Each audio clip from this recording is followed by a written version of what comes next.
আমাদের আজকের আলোচনার বিষয় দোলন সম্বন্ধীয় কয়েকটি রাশি।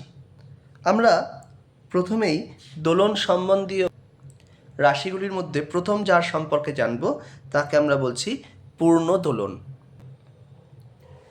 কোনো কম্পনশীল বস্তুকণার তার গতিপথের উপরিস্থিত কোনো বিন্দুতে কোনো দিকে গতিশীল থেকে আবার সেই বিন্দুতে সেই একই দিকে গতিশীল অবস্থায় ফিরে আসার ঘটনাটিকে আমরা পূর্ণদোলন বা পূর্ণকম্পন বলি। পূর্ণকম্পনের একটি উদাহরণ হিসেবে বলা যায়, একটি বস্তুকে যার ভর m তাকে আমরা একটি সুতোর সাহায্যে ঝুলিয়ে দিয়েছি। এখন সেই বস্তুটির যখন ও বিন্দুতে ছিল সেই সময় তার উপরে একটি বল প্রয়োগ করা হলো। এই বলের প্রভাবে হয়তো বস্তুটি ও বিন্দু থেকে ডান দিকে এ বিন্দু অবধি গতিশীল হলো। এখন এ বিন্দুতে যাওয়ার পরে বস্তুটি পুনরায় আবার ও বিন্দুর দিকে ফিরে আসলো এবং ও বিন্দুতে আসার পরে গতিজাড্যের দরুন আবার বি বিন্দুতে ফিরে গেল এবং বি বিন্দু থেকে পুনরায় সে আবার ও বিন্দুতে ফিরে আসলো। এখন এই ও বিন্দু থেকে সে পুনরায় আবার এ বিন্দু দিকে যাত্রা শুরু করলো এবং এইভাবে তার গতি পুনরাবৃত্ত করলো।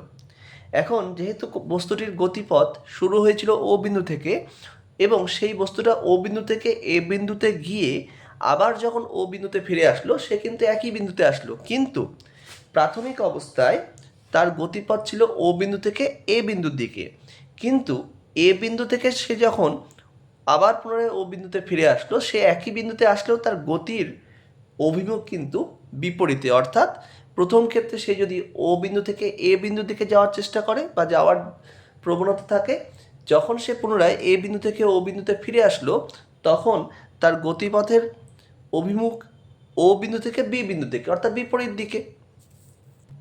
অর্থাৎ যাত্রার শুরুতে তার গতিপথ ও বিন্দু থেকে এ বিন্দুর দিকে এবং মধ্যবর্তী একটি সময়ে তার যাত্রার গতিপথ ও বিন্দু থেকে বি বিন্দু দিকে। তাহলে সেই কণাটি দুটো ক্ষেত্রেই দুটো সময়েই যদি একই অবস্থানে থাকলেও তার কিন্তু গতির অভিমুখ বিপরীত।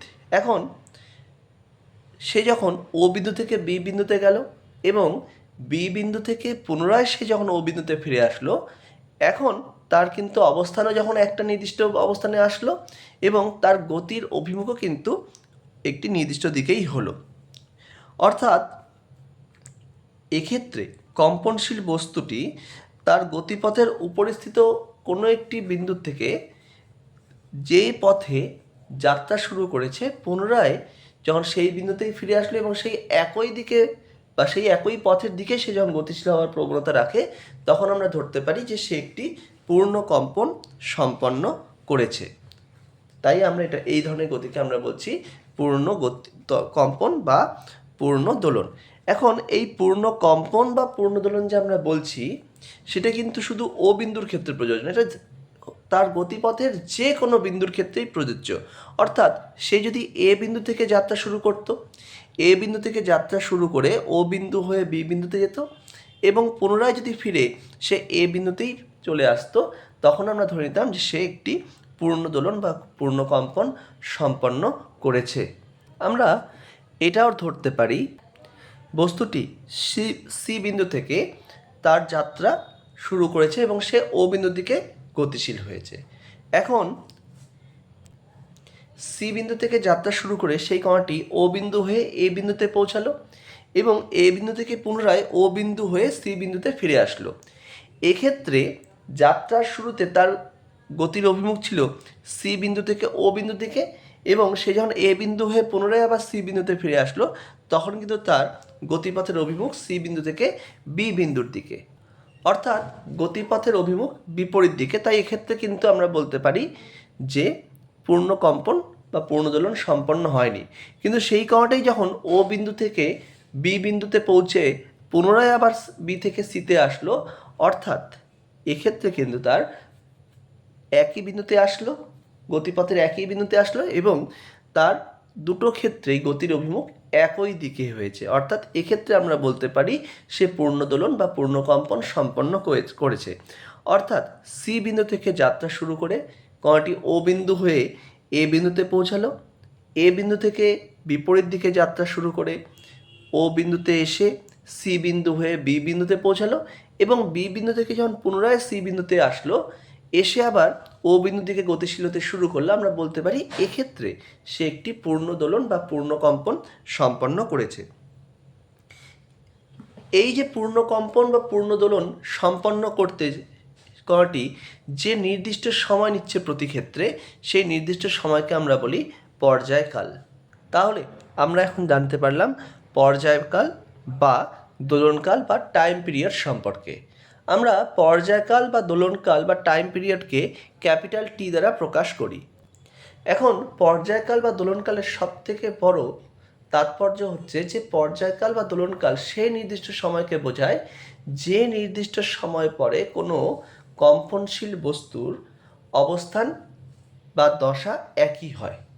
এখন অবস্থান বা দশা বলতে আমরা কি বুঝছি? অবস্থান মানে তো তার যে বিন্দু থেকে যাত্রা শুরু করলো ঠিক সেই বিন্দুর কথাই ধরা হচ্ছে, বা যে বিন্দু থেকে আমরা তার যাত্রাপথ পর্যবেক্ষণ করতে শুরু করলাম সেই বিন্দুর কথা বলা হচ্ছে। এখন দশাটা বোঝাচ্ছে যে তার গতির প্রকৃতি, তার গতির অভিমুখ সব কিছু যদি একই থাকে তখন আমরা বলবো যে সেই বিন্দুটি তার পূর্ববর্তী বিন্দুর সাপেক্ষে সমদশায় আছে। এই দশা সম্পর্কে আমরা পরবর্তীতে আরও বিস্তৃত আলোচনা করব। তাহলে আমরা যেটা জানতে পারলাম যে একটি পূর্ণদোলন বা পূর্ণকম্পন সম্পন্ন করার যে সময় তাকে আমরা বলছি পর্যায়কাল বা ক্যাপিটাল টি। অর্থাৎ ক্যাপিটাল টি সময়ে কণাটি একটি পূর্ণকম্পন বা পূর্ণদোলন সম্পন্ন করছে। তাহলে আমরা দেখতে পাচ্ছি যে ক্যাপিটাল টি সময়ে পূর্ণদোলন বা পূর্ণকম্পন সম্পন্ন হচ্ছে একটি। তাহলে ক্যাপিটাল টি সময় যদি একটি পূর্ণকম্পন বা দোলন সম্পন্ন হয় তাহলে একক সময়ে পূর্ণদোলন বা পূর্ণকম্পন সম্পন্ন হয় 1/T এত সংখ্যক। তাহলে একক সময়ে যতগুলি পূর্ণদোলন বা পূর্ণকম্পন সম্পন্ন হয় সেই সংখ্যাকে আমরা বলি কম্পাঙ্ক, যাকে আমরা কখনো এফ বা কখনো এন দ্বারা প্রকাশ করি। অর্থাৎ পর্যায়কালের অনন্যককে আমরা বলছি কম্পাঙ্ক। তাহলে কম্পাঙ্ক এবং পর্যায়কালের মধ্যে সম্পর্কটি হচ্ছে এফ বা কম্পাঙ্ক ইকুয়াল টু 1/T বা 1/, পর্যায়কাল। তাহলে যদি কারোর কম্পাঙ্ক হয়তো 50 হার্টজ, হার্টজ হচ্ছে কম্পাঙ্কের একক, তবে তার পর্যায়কাল হবে 1/50 বা 1/50 সেকেন্ড, যার মান 0.02 সেকেন্ড। তাহলে আমরা দেখতে পেলাম যে পর্যায়কালের সাহায্যে কম্পাঙ্ক বা কম্পাঙ্কের সাহায্যে পর্যায়কাল আমরা নির্ণয় করতে পারি। এখন কোনো কণা তার যাত্রাপথের যে সাম্য অবস্থান, অর্থাৎ নিচের যে ছবি সেখানে ও বিন্দু হচ্ছে তার সাম্য অবস্থান, যেখানে থাকলে সেই বস্তুটির উপর লব্ধি বলটা শূন্য হয়। সেই সাম্য অবস্থানের সাপেক্ষে সেই বস্তুটি যতটুকু ডান দিকে বা বাঁ দিকে তার অবস্থানের পরিবর্তন হচ্ছে, অর্থাৎ যতটুকু সে সরে যাচ্ছে তাকে আমরা বলছি তার সরণ। অর্থাৎ যখন কণাটি ও বিন্দু থেকে সি বিন্দুতে সরে গেছে তাহলে এখানটায় ও সি এইটুকু হচ্ছে তার সরণ। বা এরকমও হতে পারে কণাটি তার গতির বা যাত্রাপথে কোনো একটি সময় ডি অবস্থানে এসেছে, তাহলে ও বিন্দু থেকে ডি বিন্দুর যে রৈখিক দূরত্ব ওডি রেখা তাকে আমরা বলছি তার সরণ। এই যে সরণ, সেই সরণের মানটা সবথেকে বেশি হয় যখন সে তার সাম্য অবস্থানের সাপেক্ষে দুই প্রান্তীয় অবস্থানে থাকে। অর্থাৎ সে যখন ও বিন্দুর সাপেক্ষে সে যখন এ বিন্দু বা বি বিন্দুতে থাকে তখন তার সরণের মানটা সর্বোচ্চ হয়। কণার এই সর্বোচ্চ যে সরণের মান তাকে আমরা বলছি তার কম্পন বিস্তার বা অ্যামপ্লিটিউড, যাকে আমরা ক্যাপিটাল এ দিয়ে প্রকাশ করি। তাহলে আমরা আজকে জানলাম কোনো একটি দোলন সম্পর্কে কতগুলি প্রাথমিক ধারণা। আমরা পরবর্তীতে আলোচনা করব সরল দোলগতি, যা এই কম্পন বা দোলনের অপর একটি বিশেষ ধরনের বৈশিষ্ট্য সম্পর্ক গতি।